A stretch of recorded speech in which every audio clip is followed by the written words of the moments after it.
At an undisclosed location in Yuma, Arizona, Emily Rosebot and her roommate Miranda broadcast from separate rooms of their apartment complex a series of critiques of vintage and contemporary video games. These are some of them. Did you unplug my Dreamcast? Yes, it was making emotional noises. It was loading Sonic Adventure. Exactly.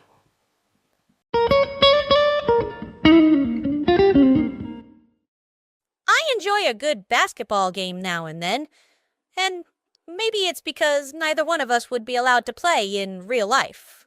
It's because our propulsion torsos would give us an unfair advantage. You cannot dunk from orbit and not expect a few safety violations. I totally get it. So, might as well take it to the virtual court with NBA Hang Time for the Nintendo 64. It comes from the same crew who blessed us with NBA Jam. So yes, it's still got glorious 2-on-2 chaos, where dunks defy physics, and somehow Dennis Rodman jumps higher than most space elevators. Here's the tip-off. And this game is underway. To kill, from the arc, to score! Bradley, for three, Smith, Rodman. And incidentally, if you don't feel like playing as Rodman or any other real-life NBA player, you can create your own character. Your N64 won't take a snapshot of your face and put it on a 3D model. That's just ridiculous. But there's a slew of heads that either give off creepy kidnapper vibes, or they're unwanted discount heads at a no-name Halloween store. Oh, I don't know. I thought some of those heads were pretty neat. You can also tweak your custom player in other ways. Speed, power, height, even facial pixel ratio. You want a 7-foot-tall featherweight baller who can backflip into a dunk? Done. And if you play long enough, you unlock even more customization. Though, if you're like me, and I know I am, you might discover new moves entirely by accident. That explains your strategy in every game we've played. 1 minute to go. Passes. Serious hang time. To Del Negro. Takes it to the hoop. It works. Sometimes. Graphically, hang time is solid for the N64. Real players, flashy animations, and chords that make you feel like you're inside a sneaker commercial from 1996. The sound design's no slouch either. Some quick commentary during matches, satisfying dunk effects, and a soundtrack that screams, "Blow the roof off this joint." If you did that, our mysterious landlord might kick us out. The soundtrack won't get us in trouble for a noise disturbance, but it's nothing to shake your hips to as you're grooving down the court. But you can groove down the court just the same because the controls are tight and responsive. It doesn't matter if you're passing the ball to your AI teammate or going for the glory with that incredible three-pointer. At least the AI is on your side and won't spaz out all over the court like a Glitcheel O'Neal. I like that. Or Glitch Barkley or Glitch Johnson. Okay, settle down, Sparky. Johnson, he passes it. Goes up, he's on fire. Lean. Bottom line, if you're looking for a fast, fun, and totally off-the-wall b-ball experience, NBA Hang Time has the goods.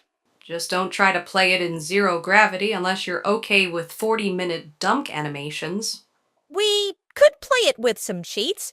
We could play with unlimited turbo, or even play as little tykes with the baby mode. It's so cute. Count me out. If they miss a shot, I'm not ready to handle their tantrums on the court. You mean if they were babies or full-grown adults? Pick one. And LeBron really infuriated.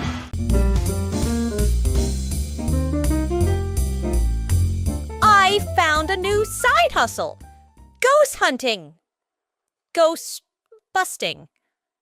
Paranormal pest control? Whatever pays the bills around here. Who doesn't love dressing up in hazmat suits and lugging around 90-pound paranormal nuclear death rays for a summer internship? We can only be talking about Ghostbusters, and this is the version on the Sega Master System, not the NES one where the game forgets that fun exists.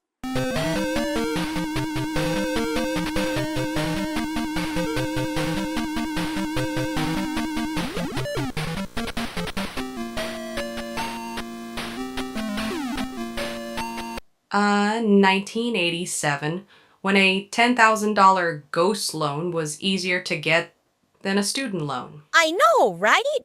The game gives you 10 grand and says, here, begin your own ghost squashing startup. Next, select your vehicle. And good news, Ecto 1 is here. Along with 3 other cars that were never mentioned in the film. How many humans wanted to cruise around New York City bussing ghosts in a vehicle that looks like it belongs to the Griswolds? You may think you hate it now, honey, but where do you drive it? We were only given a small loan, Miranda. So we just have to make do. Even if it ends up embarrassing the whole team. I'm sure they'll understand. Team, you say? You only get 3 Ghostbusters, and they all look like budget clones of Bill Murray. And, may I point out, no Winston? Seriously, where is Winston? He wasn't even invited to the Pixels. It's like the developers watched half the movie and said, 3's enough. You think with their budget they could have at least made one of the guys look like Dan Aykroyd. At least the gameplay's fine. You drive around the whole map, you zap Ghost, avoid Stay Puft when he decides to crash the party, and you use something called Ghost Bait. I didn't know that was a thing. In a can. And that's among the many things you buy in the shop before you begin your spectral shenanigans. Begot and Ray failed to mention that. They didn't build the equipment. Some unknown schlub assembled some ghost-catching equipment in hopes that the right people will just wander into his shop and not ask any questions about safety regulations. All sales are final, just don't cross the streams. Why? It would be bad. After exiting the mysterious shop, it's time to catch some ghosts and save the day. Yee! As long as your cash balance is the 10 G's you started with, you can enter the Zool building and fight Gozer. Except it's spelled Gorza. Sounds like a bootleg kaiju from an off-brand cereal box. Right? Collect all 4 Gorzes and win a limited edition marshmallow spoon.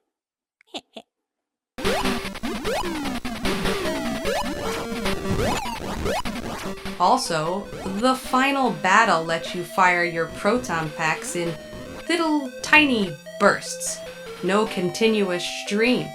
So it's basically more like a haunted Super Soaker duel than a proper ghost-busting finale.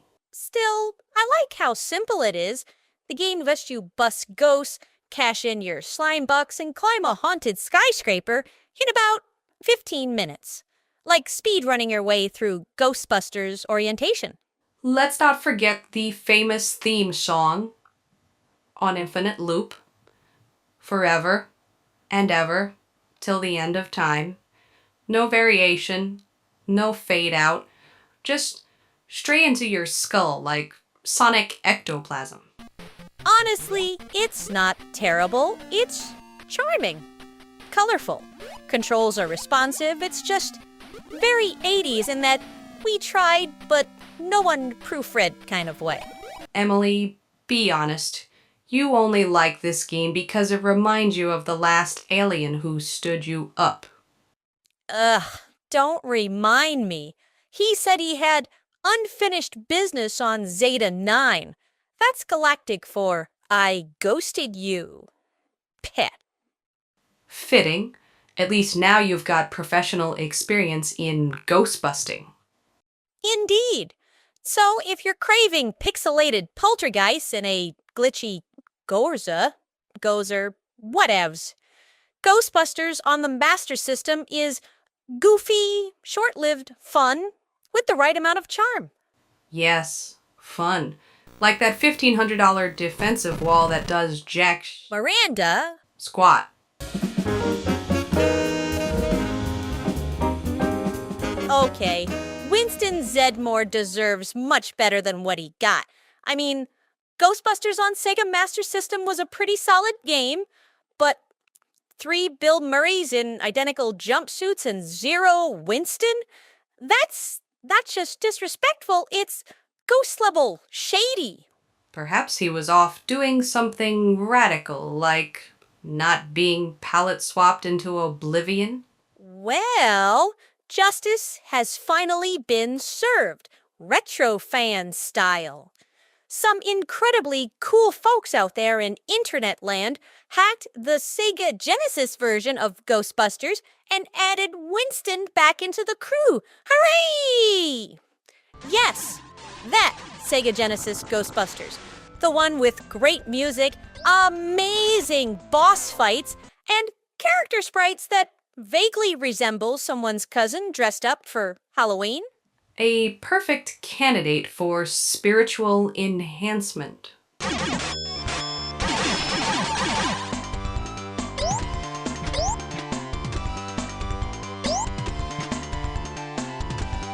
So here's the scoop.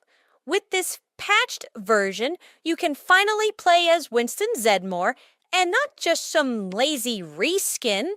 He's got a crazy high jump, legit sprite work that looks like Ernie Hudson himself, and even a close-up victory pose that basically radiates Ghostbuster energy. Unlike Louis Tully, who radiates indigestion. Yeah, Louis is playable too, if you highlight Peter and press left at the character select screen. Is basically the hard mode of ghostbusting. Think weak sauce, but with a proton pack. So it's like playing as me in a team-building exercise. Noted.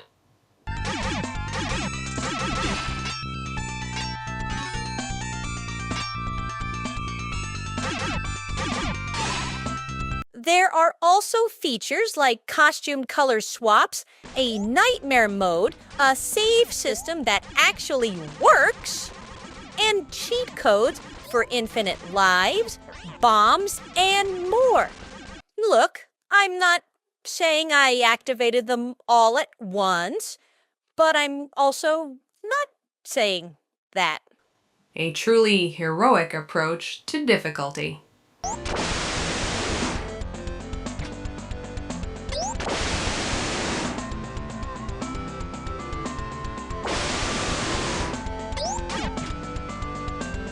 Honestly, this is fan service at its finest. Someone finally gave Winston the spotlight he deserved decades ago. This isn't just a ROM patch, it's retro redemption. So, here's how it works. Of course, you'll need the Ghostbusters game ROM for your Sega Genesis emulator. First, open this executable file, flips.exe.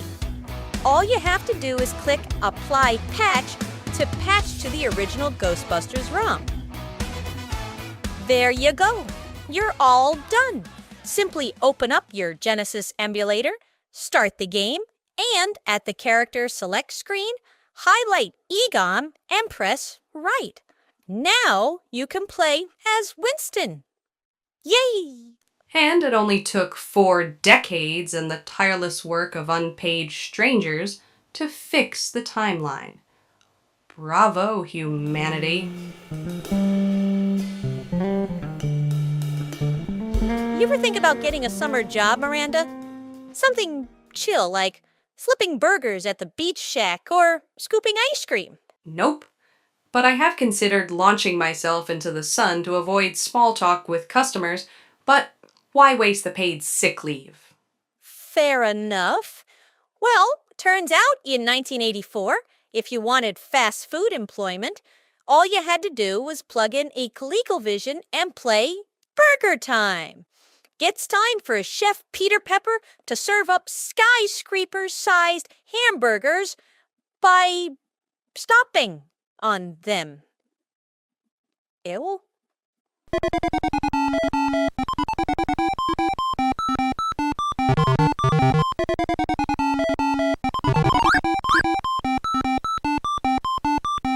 Oh yeah, that gets my mouth watering. A hunk of ground beef with a muddy size 10 shoe print on it? That must be their secret ingredient. Did the health inspector approve this? Only if the inspector is Mr. Pickle. Except he's out to do you in. Huh? See what I did there? Well, anyway, along with Mr. Egg and Mr. Hot Dog, it's kind of like a lunch special made into a B horror movie. Will Chef Pepper survive the deadly yet tasty onslaught of man-sized egg and hot dog creatures from your worst nightmare? Find out on tonight's 10 p.m. Monsterama! You've been watching too much TV, kid. And possibly ordering too much late-night DoorDash. You should start reading books at night. I do, in fact. I'm reading one now called How to Disassemble Your Roommate in 5 Easy Steps. Touché. So it seems that your weapon of defense is pepper. Ground pepper.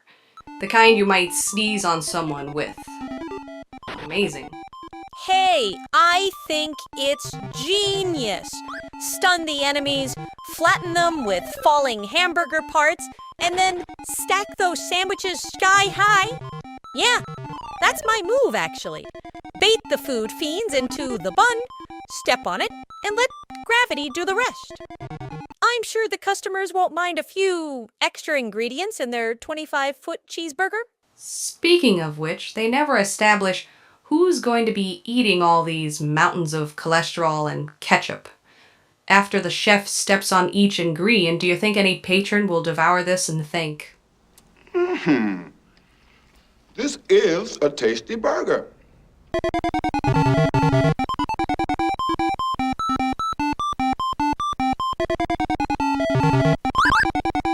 And just to recap, you're pursued by sentient toppings, fighting back with seasoning, and building burgers you've jogged across like a condiment-themed parkour course. Exactly. And somehow, it works. Strategy, timing, and questionable hygiene wrapped into one delicious package. You can taste the pixels. You can also taste a regret. It tastes like expired barbecue sauce. Hey, don't knock it. For a ColecoVision port, it's surprisingly faithful to the arcade version. And if you rack up enough points, bonus items pop up and you get more pepper ammo. Check that out. Neato. Nice to see my attempted hamburger homicide results in either coffee, ice cream, and French fries for bonus points. And here I thought I had to wait 90 days to enjoy the perks of this job. Now that you're in a good mood, how about that music? I kind of like it, I guess. Even after playing for over an hour and racking up a 465,000 point score. Oh, that Burgertime theme will embed itself into your skull. It's like a chipper funeral march for your sanity. And speaking of which, what did you think of the controls? Well, the controls can be a little wobbly, and sometimes it slows down when too many enemies show up. But hey, use that to your advantage. I do. Spoken like someone who thinks stepping on cheese is a valuable life skill. I'm glad I kept that off my resume. Yeah, but you has expertise in operating a flamethrower for customer crowd control? You haven't seen Walmart on Black Friday, Em. Hey, They promoted me to manager the same day, didn't they? Until the flamethrower stopped working anyway. Back to the game, Miranda. Burgertime may not be the cleanest culinary career, but for old-school arcade action, it's finger-licking fun. Just maybe don't ask what's on your fingers. Spoiler, it's probably Mr. Egg.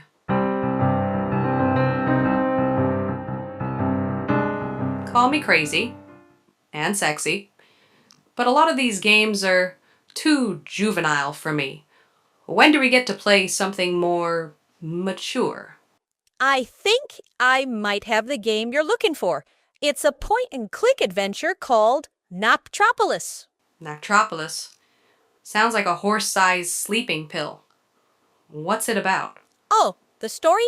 It centers around an average Joe bookstore owner, Peter Gray, who's an avid reader of the superhero comic called Darkshire. Seems he loves to disappear into that kind of fantasy world. So, a lonely bookstore owner who reads comic books, has stacks of unpaid bills, and dresses like he moonlights as a Target employee. You're looking at a great catch, ladies. Be gentle.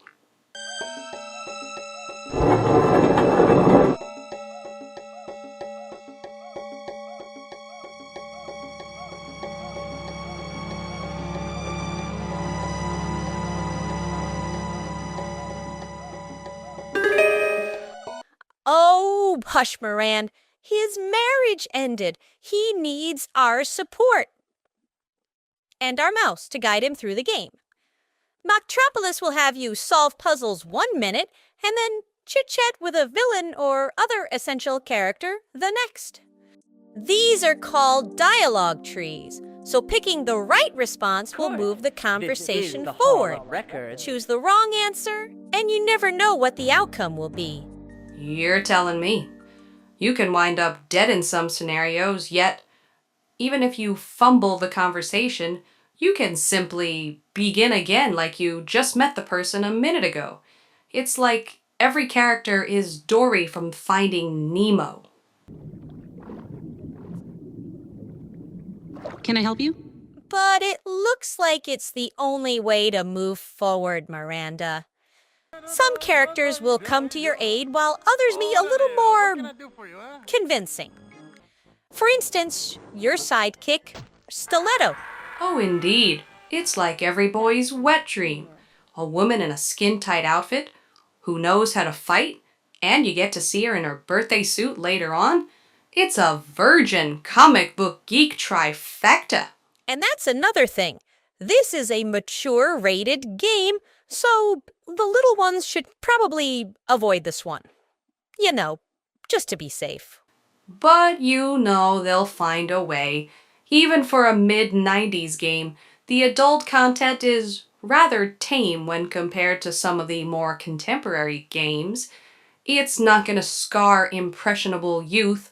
We'll leave that to the Grand Theft Auto franchise. Ha, ha, ha.